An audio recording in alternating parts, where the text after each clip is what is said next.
Hello students and welcome back to the class. I am discussing about hysteroscopic myomectomy, which happens to be a very important topic of discussion. And once you're caught with fibroid uterus, which is a very oft repeated and very important topic, you can go, your viva can go to this point in, and if you do really reach this level of case discussion, that means you're performing well and you wouldn't want to mess over here, would you? So now I wanted to discuss regarding two types of classification that is taken up when we're considering hysteroscopic myomectomy. Now, hysteroscopy per se is not a very easy procedure when I'm talking about procedure. Hysteroscopy by itself, that means diagnostic hysteroscopy in and out, is not that difficult, because what is most important in hysteroscopy, I'm just giving you in a nutshell, is that you are infusing NS specifically, because that's used for diagnostic hysteroscopy, at a very high pressure, because that pressure is used to distend the uterus, which is a very highly muscular organ which is actually collapsed. So unless and until you give that pressure, the uterus will not distend, and as a result you are giving very high pressure. That means the dissipation, that means that the chances of expansion of intravascular volume and the sequelae is very high when you're performing hysteroscopic procedures. If you're going in and out, that means the procedure is finished in 5 minutes, fine. There are people who say, yeah, you should take care of input and output volume. Let me tell you, there are many insensible losses as well. There is water dripping by the side of the pipe that neither gets collected in the bucket nor it gets dropped on the floor. It's just insensible water loss, so you might not be able to measure that loss. That entire discussion we'll take up some other time, maybe somewhere when I talk about hysteroscopy and laparoscopy in detail. Currently, I want to emphasize upon these two classifications of the submucous variety of fibroids to make you understand that why these fibroids are not very amicable to hysteroscopic myomectomy. And when you mention this sentence of hysteroscopic myomectomy to the examiner, they can definitely ask you one step further. Had I been in their place for a postgraduate level viva, I would have definitely asked to a student that, okay, fine, you will go for a hysteroscopic myomectomy for a submucous variety of fibroid. Will you go for all kind of fibroid for hysteroscopic myomectomy? What about type 2 variety, or what about type 1 variety, which has got a higher, a bigger size? When you don't know what is type 1 variety, what will you speak? So FIGO classification covers it mostly. That means even in FIGO variety 0, 1, 2 are almost the same as this. But there is another classification called ESGE classification, which does not depend upon actually it does actually depend upon the position of the fibroid and the base of the fibroid, but the way in which they describe is very different from the way FIGO has described. Okay, so now that is called as European Society Gynecological and Endoscopic Society, which has come up with this classification of type 0, 1 and 2, but the way in which they have classified is very different. They've gone for angles, okay, the angle the fibroid makes with the uterine cavity. So, of course, MRI mapping is very important in this case, because only in that case will you be able to delineate the fibroid properly and will you manage the plan of action.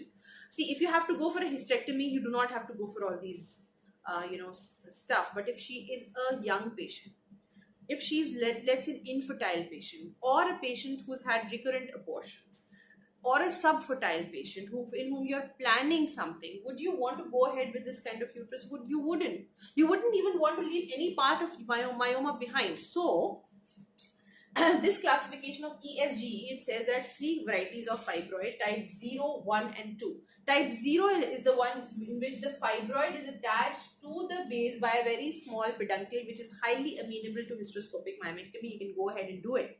Type 2 is a variety in which the fibroid makes an angle of less than 90 degrees with the myometrial wall or the uterine wall. That's only possible in the case that it's almost outside in the cavity, it is not inside. I'll talk about this case later on. And then comes the type 2 variety in which the fibroid is more in than it is out. That means it's more inside the myometrium than it is in the cavity, and that makes an angle of more than 90 degrees. Can you see this angle? This is the angle that we talk about. This angle that the fibroid is making with the uterine cavity. It is more than 90 degrees. This one is less than 90 degrees. See, this is less than 90 degrees because it's mostly bulging out of the uterine cavity. The entire bulge is outside. This one is making an angle which is more than 90 degrees because it's mostly inside the myometrial cavity. So it's basically Figo classification but a little twisted. You have to speak about the angles.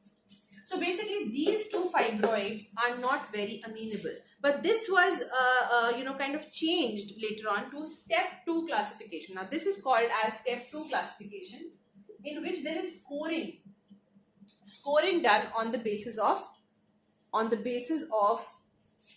the size of the fibroid. See, this was not taking care of the size of the fibroid, which is very, very important factor when you're doing hysteroscopy. If the fibroid is small and if it's even inside, you can still attempt to take it out. But if it's a large fibroid and it is hanging out in the cavity, but some portion is inside, the effort to take it out is very high. And you'll end up wasting a lot of time in hysteroscopy, which you do not want. Maybe you will complete this procedure in 2 steps. But the patient has to be counseled beforehand whether she wants to take it up or she doesn't want to take it up. Alright, but you have to educate the patient. Now let's talk about this scoring. So in this score, all and everything was taken into account. So every lecune of this score, that means this score is not taking into account whether the fibroid is here, where it is.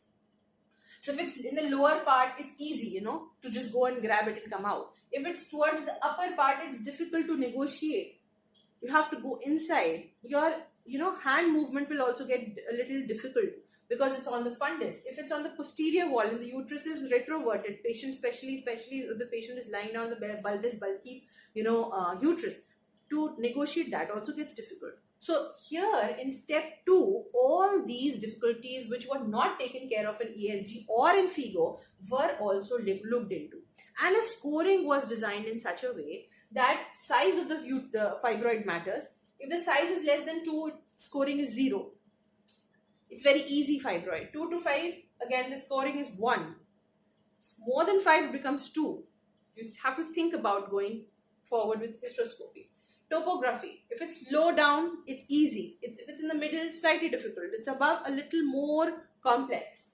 The base, almost base and penetration is almost the same. So if suppose the base is thick, the pedicle is thick, it is like 1/3 to 2/3, it has gone inside, or it is thicker, then it is score 1. And if it's more than 2/3, the base is like of the fibroid, what volume of the fibroid is actually the base. So if you see over here and if you see over here, this is more than 2/3 and this is like 1/3 to 2/3, somewhere in between 1/3 to 2/3.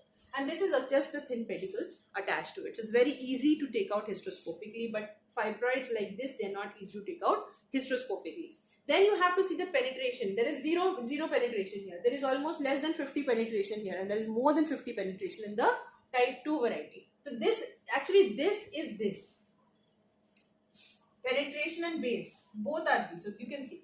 Now, and how much does it invade the lateral wall? How big it is that it goes towards the lateral wall? That is, if it is that big that it's gone to lateral wall, then you have to simply add +1. And all these things you will know by MRI scanning. Ultrasound, if it's a very high resolution ultrasound, that might give you this, but still the final answer will be through MRI. So this scoring you've done. Now once you give the score, if the scores comes out between 0 to 4, it's an easy hysteroscopic myomectomy. You can counsel the patient accordingly. If it is between 5 to 6, you think about this before taking up this procedure, whether you want to go ahead with this or you do not want to go ahead. And 7 to 9, go for another alternative procedure. Just tell the patient that this is not amenable for fibroid to be taken out through hysteroscopy. We might have to go for another procedure.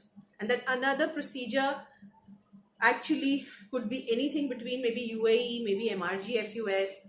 But it's a very, very, very tricky situation in this kind of score with 7 to 9 scoring. The fibroid is definitely the submucous variety, but it's got a very large portion inside the myometrium. Highly and highly recommended not to go for hysteroscopic myomectomy, because not only will be an interventional procedure, but it might even be an unsuccessful procedure. So this was the thought I started this class with. that you should know these two basic classifications so that you are able to justify in front of your examiner if there is one more question asked about myomectomy, that to hysteroscopic myomectomy for the submucous variety of fibroid, which many case discussions, which many examiners, which many teachers, they might not cover in their discussion. I in my discussion had not covered it before, so I took up another class just to mention this thing.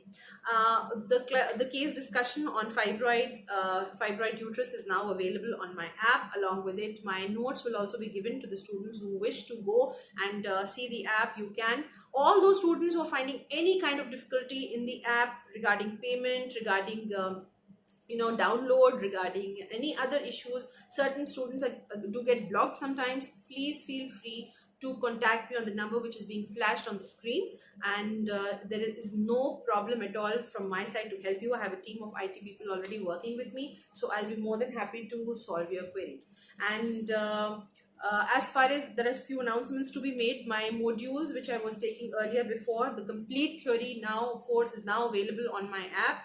Module 1, module 2, module 3 according to weeks.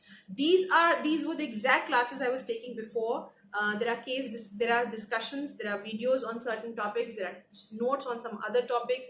There are certain topics which are beautifully given in your standard textbooks. I have asked you to directly go and study from them. Those students who had a request to make notes on every topic, that course is also coming up as we speak. Already the major obstetric courses has been announced, the major gynae course is about to be announced, basic gynae, basic obstetrics, abnormal labor, puerperium, everything is there on my app and is coming up very soon. So please keep checking on the app, and if any doubt is there, usually I put the list as the thumbnail, so that you can read everything in one go and you do not have to waste your time to find out that what is there in this package, what is there in that package. And very soon I'll be consolidating the packages as well. Also look forward to my anniversary offer which is coming up pretty soon, in which I'll be providing not just these DNB modules but maybe the answer bank with some discount. So stay tuned.